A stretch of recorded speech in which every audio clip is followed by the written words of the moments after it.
Gimana kita melihat rasio-rasio tadi? Nah, ini ada satu website, itu namanya RT, kalau bahasa Indonesia ya, rti.co.id. Yang saya jelaskan tadi, rasio-rasio itu tidak perlu dihitung. Sudah ada orang yang hitung, dan juga gratis. Informasi-informasi itu gratis. Nggak perlu dihitung. Ngapain kita capek-capek ngitung? Tinggal aja kita baca. Yang jadi masalah, kita nggak ngerti rasio itu apa. Itu yang menjadi masalah. Jadi yang pertama ini, rasio itu nggak perlu dihitung. Itu buang waktu. Referensi yang bagus ini, sekarang masih gratis. Website ini ada fundamental analysis dan juga technical analysis.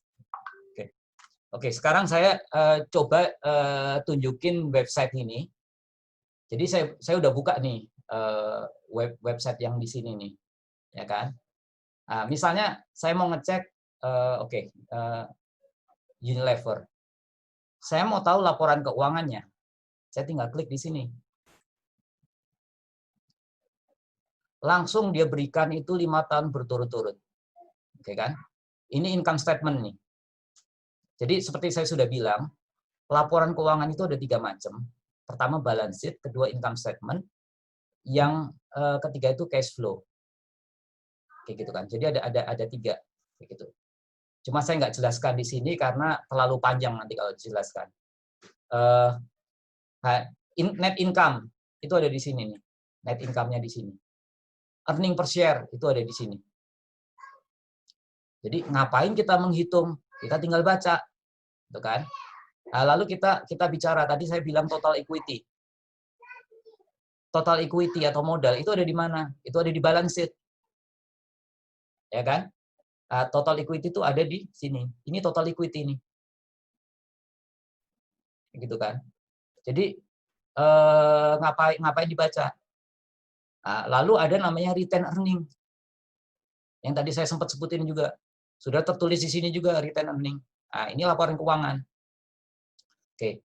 Lalu kalau kita klik comparison di sini, kalau kita klik comparison di sini, lalu kita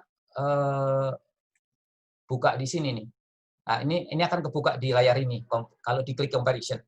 Ada financial data sama financial ratio. Nah, ini saya udah buka di financial ratio. Jadi dilihat di sini nih. Udah ada nih, pair-nya udah dihitungin sama dia. Kalau kita mau rubah tahun, tinggal rubah di sini.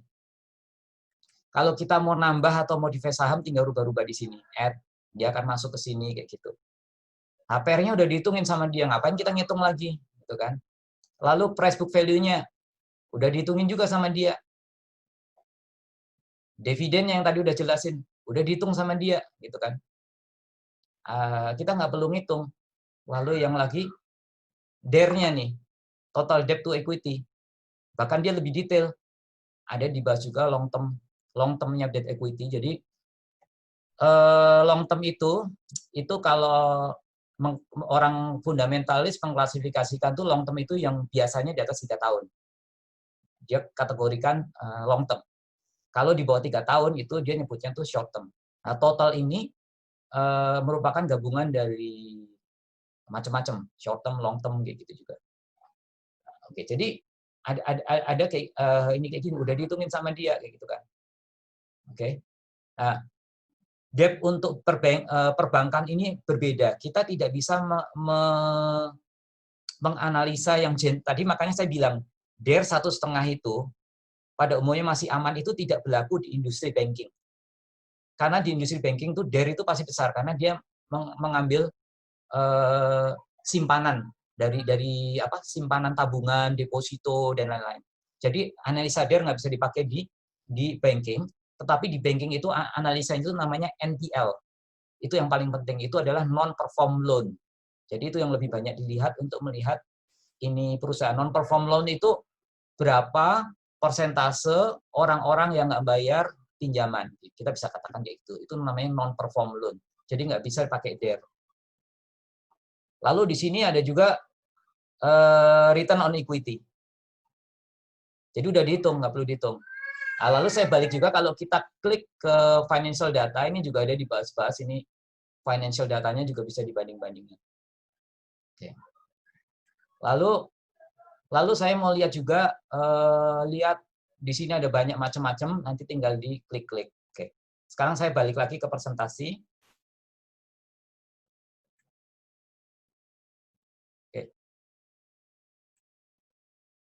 Jadi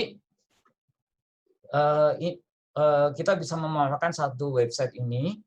Ini website yang sangat bagus, yang sudah menggabungkan financial sama fundamental, ada di satu platform. Jadi kita nggak perlu pindah-pindah website. Ya ini masih gratis, jadi kita bebas memanfaatkan ini. Tapi feeling saya ke depannya dia akan suruh bayar.